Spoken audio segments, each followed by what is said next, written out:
Hi everybody, this is Julie Weebs, sports medicine physical therapist, and what we're talking about today is teamwork.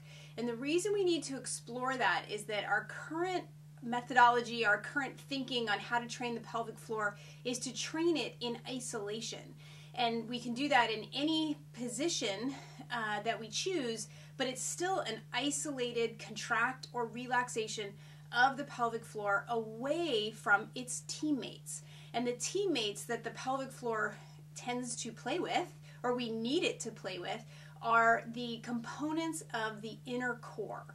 And those four muscles are the respiratory diaphragm, so your breathing muscle, which sits right here in your chest.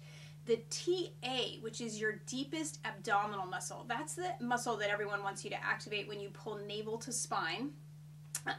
And then the pelvic floor, which runs from the front of our pelvis all the way to the back, and the multifidus, which is a muscle that runs straight up your spine. So those four muscles are the team of muscles that we like to call the inner core. And in order to make them work well, we have to make them work in the way that they function, and we have to make them work together. So I like to think of it as a machine, a core machine that has four gears, okay? The diaphragm, the TA, the pelvic floor, and the multifidus.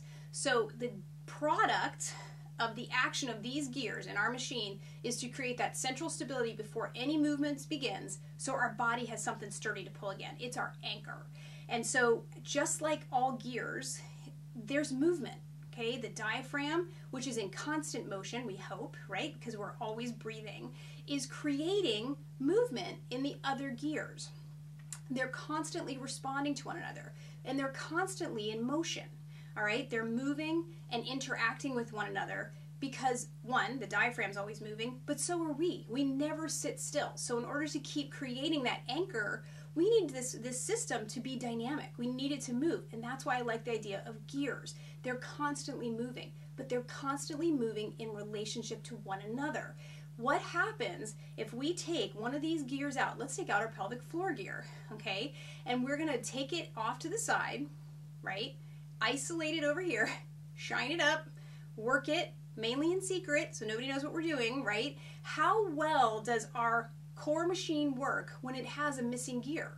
It doesn't, right? And then how well does the one gear over here work when it's isolated away from its teammates, from the other gears in the machine?